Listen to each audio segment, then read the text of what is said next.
Hey, welcome back to the Ready State.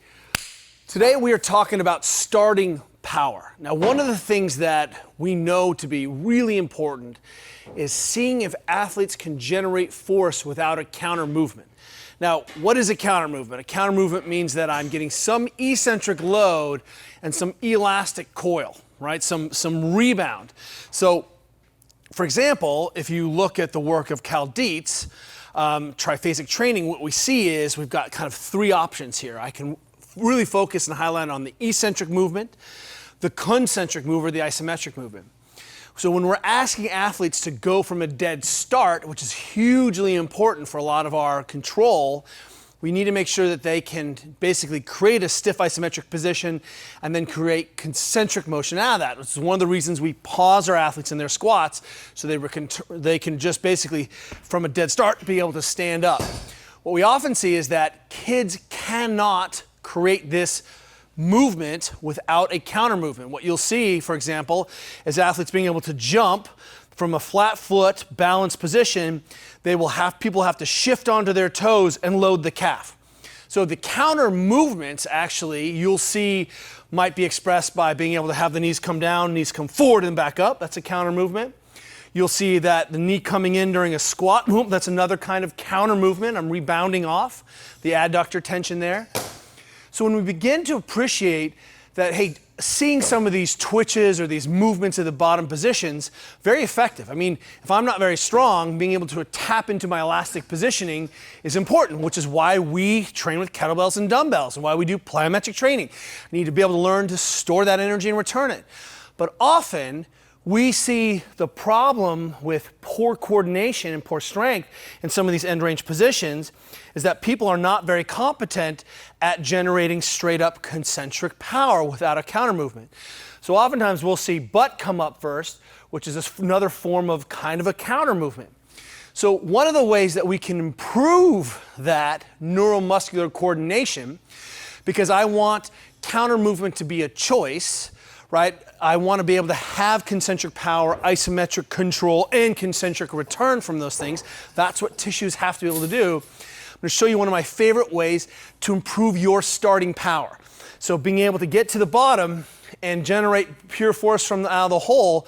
No wonder Olympic lifting and powerlifting, right, really value that bottom-up start position.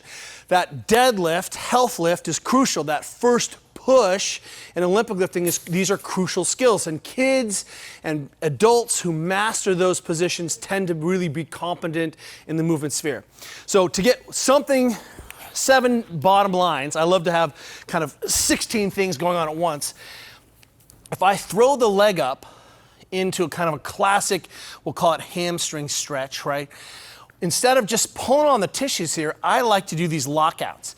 And one of the reasons is that I'm trying to work on the coordination of the system. One is my back is neutral and protected and supported here. Stuart McGill would be happy.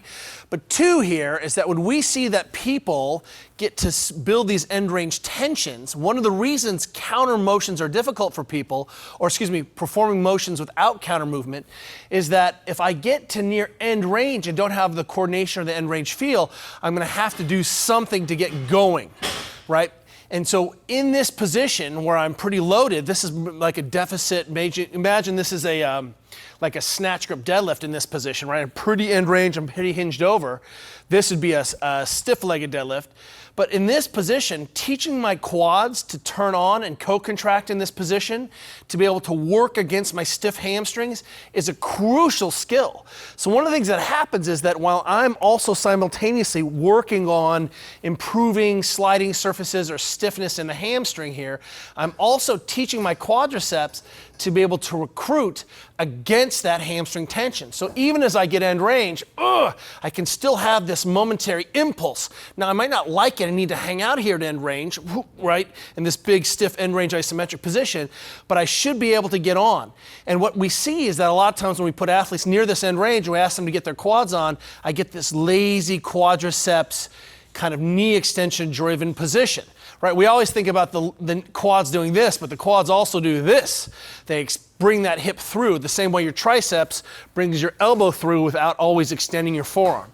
So in this position, teaching your athletes to be able to recruit against this stiff hamstring, to be able to get their quadriceps on and deal with that is a good way of addressing stiffness. I'm spending time in end range, but I'm also working on the coordination.